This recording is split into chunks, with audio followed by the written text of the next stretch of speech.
बरेली में कांग्रेस सांसद इमरान मसूद ने भाजपा और केंद्र सरकार पर जमकर निशाना साधा। संगठन सृजन कार्यक्रम के तहत बरेली पहुंचे इमरान मसूद कांग्रेसी नेता नवाब मुजाहिद हसन खान के यहां पहुंचे, जहां बड़ी संख्या में कांग्रेस नेता और कार्यकर्ता इकट्ठा हुए। इसी दौरान उन्होंने जनसभा को संबोधित किया। आप देख रहे हैं समाधान न्यूज। इमरान मसूद ने कहा कि भाजपा को अगर कोई राजनीतिक चुनौती दे सकता है तो वह केवल कांग्रेस है। उन्होंने बढ़ती महंगाई, नीट पेपर लीक और केंद्रीय जांच एजेंसियों की कार्यप्रणाली पर सवाल उठाते हुए कहा कि लाखों छात्र मेहनत करते हैं, लेकिन पेपर लीक जैसी घटनाएं उनके फ्यूचर के साथ खिलवाड़ हैं। केंद्रीय जांच ब्यूरो की कार्रवाई पर भी उन्होंने नाराजगी जताई और कार्यकर्ताओं से 2027 विधानसभा चुनाव की तैयारियों में अभी से जुटने का आह्वान किया। बरेली से संवाददाता मुश्ताक मंसूरी की रिपोर्ट। कुछ नहीं कहना चाहेंगे, क्या कहेंगे। बुलडोजर तो मुसलमान पे चलता है, चला रहे हैं मुसलमान के ऊपर। इनको हम तो खामोश नहीं बैठ सकते ना, हम तो बोलेंगे। कानून सम्मत बात करिए ना, का पालन सबके लिए बराबर होना चाहिए।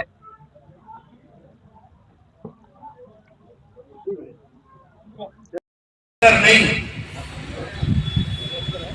नफरतों के नाम पर जिस तरह से सियासत को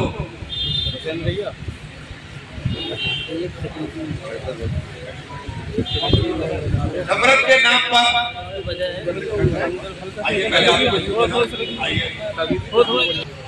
जो तरकीब कुछ बिगड़ गई, उसके लिए माजरत चाहता हूँ, माफी चाहता हूँ। लेकिन मैं एक बात बहुत संजीदगी के साथ आपसे करना चाहता हूँ। हमारे अध्यक्ष इस बात को समझ नहीं पाए जो मैंने बात की। मैंने ये बात कही थी कि मुल्क के अंदर जो हालात बन गए, उस हालात में मुसलमान की ये जिम्मेदारी नहीं है कि मुसलमान जिता सकता है, क्या हरा सकता है। आज जो लोग मुसलमान से बात करते हैं वोट की, उनके वोट तो बेचारों के मिल ही जाएंगे, लेकिन मुसलमान के उस हाल में खड़ा कर दिया कि मुसलमान के वोट से ना जीत होगी ना हार होगी। जीत और हार तो आपके वोट से होगी, ये आपको तय करना पड़ेगा। हमारा वोट तो मिल ही जाएगा। आप बंगाल में देख लीजिए क्या हुआ, किस तरह से वोट पड़ा है, किस तरह से लोकतंत्र को लूटा गया। बंगाल से बड़ा उदाहरण कोई दूसरा हो नहीं सकता।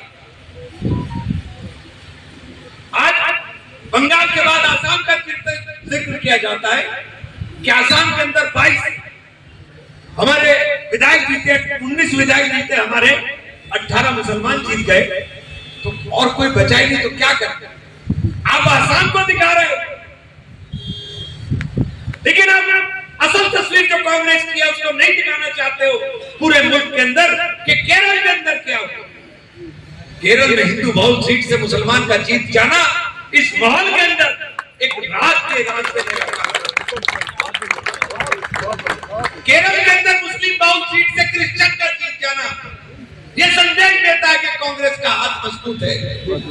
केरल के अंदर मुस्लिम बहुल सीटों पर हिंदू प्रत्याशियों की जीत सुनिश्चित हो जाना, ये बात बता देता है कि ये कांग्रेस है। ये नफरत के नाम पर बात कर, ये लड़ाई जो आजकल चल रही है, महिलाओं की धरने चल रहे हैं, इन्हें पता ही नहीं है बेचारियों को क्यों बैठी है धरने पर।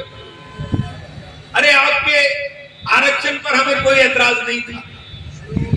आपका आरक्षण तो 2023 में कांग्रेस ने समर्थन देकर लागू करा दिया था, लेकिन ये जो झूठे लोग हैं, झूठे लोग ये डिलिमिटेशन करना चाहते थे, परिसीमन करना चाहते थे, और परिसीमन के बहाने जैसा इन्होंने बंगाल को, जैसा इन्होंने आसाम के अंदर किया और जैसा इन्होंने जम्मू कश्मीर के अंदर किया, उस तरीके का परिसीमन कर करके ये नफरत की आग के अंदर देश को झोंकना चाहते थे। इसलिए हमने विरोध किया। हमने पार्लियामेंट में कहा कि जब आरक्षण का कानून लागू हो चुका है तो आप 543 का आरक्षण क्यों नहीं देते। आप दीजिए आरक्षण, हम देंगे कुर्बान, लेकिन नहीं देने का काम किया। मैं ये बात इसलिए कह रहा हूं कि झूठा नैरेटिव देश के अंदर चलाया जाता है। लड़ाई को अगर ईमानदारी के साथ लड़नी है, आप सब लोगों से कहता हूं, कांग्रेस के लोगों आपसे कहता हूं, ज्यादा नहीं है कि आपके अंदर कितना दम है, कितना बल। अगर आप लोग अपनी ताकत को एहसास कर ले, लड़ाई के लिए आपको बैसाखी ढूंढने की जरूरत हो गई, एक आदत पड़ गई है कि आपको बैसाखी चाहिए। आज पूरे मुल्क के अंदर एक ही नाम है जिसका नाम राहुल गांधी है, जो न डरता है, न दबता है, न चुकता है। बहुत अच्छे। और ये बात मुझे कहते हुए कोई गुरेज नहीं कि भारतीय जनता पार्टी जब भी हारेगी, हारेगी कांग्रेस के झंडे के साथ हारेगी। बिना कांग्रेस के झंडे के आप भाजपा को नहीं हरा सकते।